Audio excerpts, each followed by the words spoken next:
Our lives are measured not in distance traveled, but by each step we take. And on this walk, quality can be measured by who we touch and those who touch us. It is the smiles, the heartaches, the playful abandon, the sunsets that cause us to stop and watch. The stars at night shine on all, whether in the far north or the African savanna.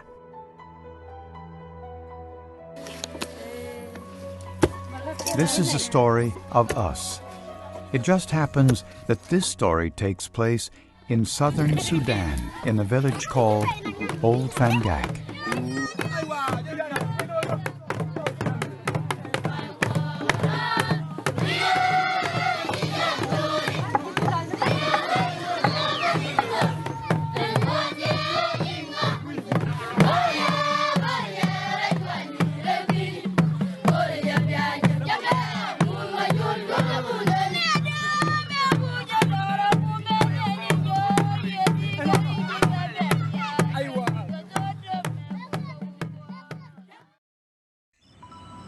Old Fangak is in the heart of Africa.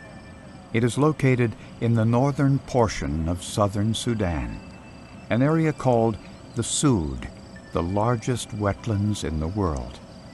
The river flowing past this tiny settlement is a tributary of the Nile River. The river is often choked with islands which break away from the shoreline. Not long ago, an elephant was seen floating past on just one of these. By any modern measurement, life here is primitive, basic survival. It would be easy to believe that life here has not changed much in the last 2,000 years.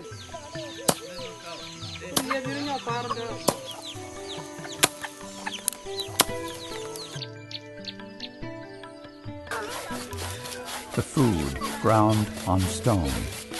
The blind and sick sit by the wayside. Homes are made of mud and sticks and thatch. During the dry season, Old Fangak has one luxury most other villages do not enjoy: an airstrip. The Cessna caravan has just arrived. Its passengers, all from Alaska, are part of a volunteer group called the Alaska Sudan Medical Project. It's over 100 degrees Fahrenheit, and it doesn't take much to work up a sweat. The supplies, including food, camping gear, medicine, must be carried to the riverbank. They have come primarily to finish construction on a new medical building for another Alaskan, Dr. Jill Seaman, who for over 2 decades has worked to help the people of southern Sudan. But they're about to find out that in Africa, you have what you plan, and you have what happens.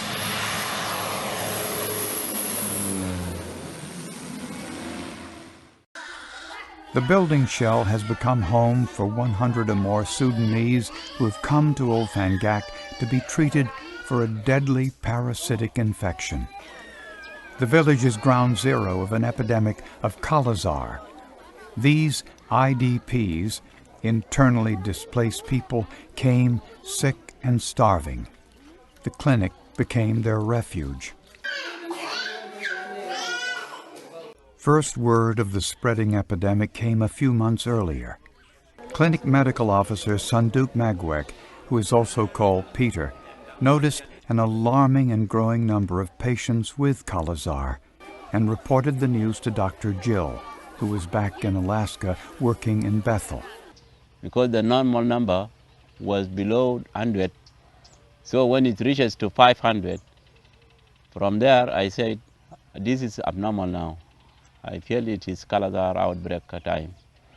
And I reported to Jill in Alaska. And he was telling us everything was going crazy because of the numbers, and he would give us numbers that were out of this world.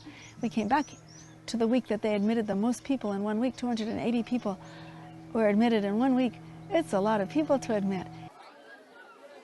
Shortly after Jill arrived in the fall, the number of patients being treated each day numbered 1,000. Everybody who lives in the area has someone affected. Everybody. There isn't a home that's not affected by someone with Kala Azar. It's a huge outbreak.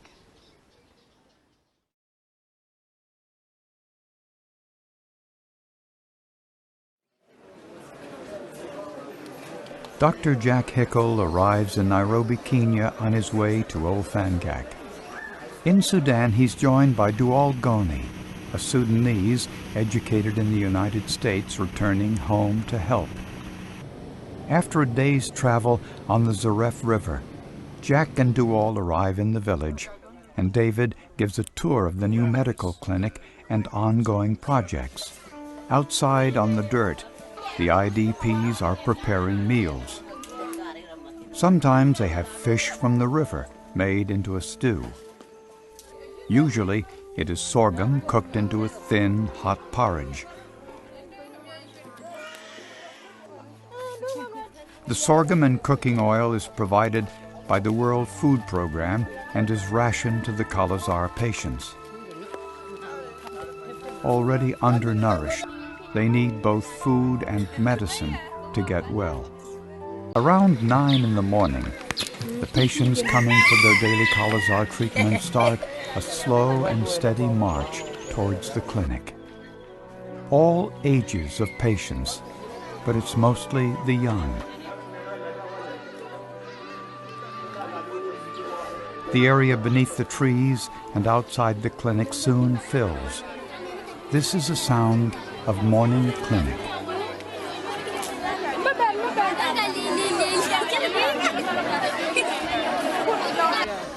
In years past, many of these Sudanese would have simply stayed home and died. The country, amidst decades of civil war, simply did not have the capacity to help them. And in reality, they still don't. It's because Jill is here, and because her national staff, led by Sanduk, is trained and wanting to help their own people, that a massive treatment program like this works. In our setting, we are very fortunate that the national staff has taken this on as though this is their emergency. They are responding. And it's unbelievable that the most difficult part then becomes getting in all the necessary things. For instance, if you consider giving 900 people an injection, some of them need 2, you've got over 1,100 needles and syringes used in one day. If you multiply that by 30, you see the numbers, 30,000 needles and 30,000 syringes a month, plus everything else that needs to come in. Those numbers are just like way out of proportion to what you would expect in a small village. The shots are painful. A heavy metal injected once a day for a month. The patients wait for their names to be called. Even the children are handed syringes and then wait for their turn to be injected.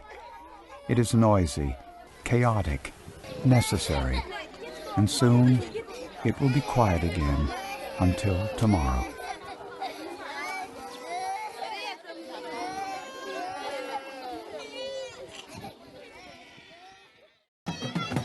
This is a big deal.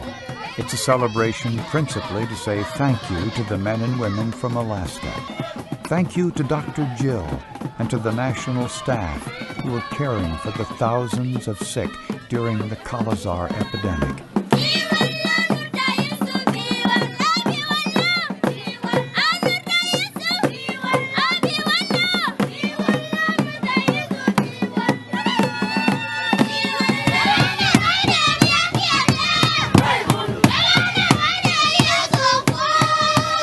The bite of the sandfly might transmit parasites that invade various organs of the body. The disease is called visceral leishmaniasis, or Kala Azar. It has killed over 100,000 people in South Sudan. In over 2 decades of work in Sudan, Jill Seaman is recognized as one of the world's experts in fighting the disease. Presently, just in the past maybe 3 months, 3 to 4 months, we've seen over 3,000, about 3,500 people that we've admitted for Kala Azar. So it's absolutely huge. And Kala Azar is almost always fatal if it's not treated. Kala Azar has been designated what's called a neglected tropical disease. Lots of the deaths in the world are due to infectious diseases, but those deaths, 97% or more of those deaths occur in areas of poverty. And those deaths, many of them, are preventable.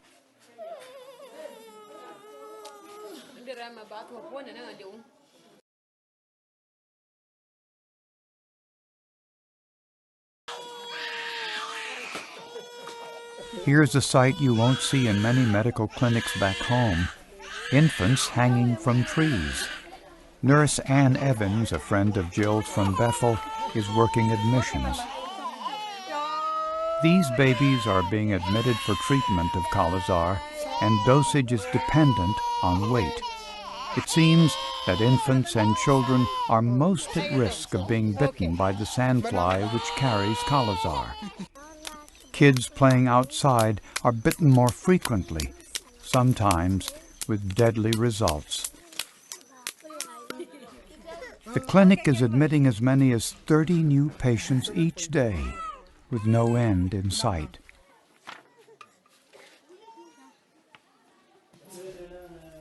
They called her Baby Skeleton, almost 2 years old, malnourished and sick. Her mother came from a distant village several days away, and it seems she waited too long to seek treatment. In another bed, a 9-year-old they called Long Skeleton. He was brought in on a stretcher, weighing just 35 pounds and sick with Kala Azar. Unless they live within a short walk, getting medical treatment for one sick child puts a strain on the whole family. If we just got a boatload of people in that have come from far away, they tend to be more malnourished because, they're trying to weigh, do I, take up the family and travel this far? Do they have to sell a cow to be able to buy a passage on the boat to get here? And it's sort of human nature to say, well, maybe they'll get better. Her name was Nyagan Reek. A few hours after these images were filmed, Nyagan died. Diarrhea was all it took. She was too malnourished, too weak, ultimately too late. When asked how they deal with these seemingly senseless deaths, a nurse said, "Shed tears and try to save the next one." Life goes on. Many babies are being saved. They will try to save Ree. Pain and suffering walk side by side with hope and love in Olfangak. It is the way.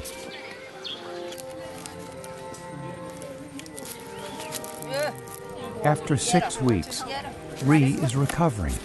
He's gaining weight, and although he needs a cane to walk, he is walking on his own. Jill comes to take him to the clinic for a checkup. Life goes on.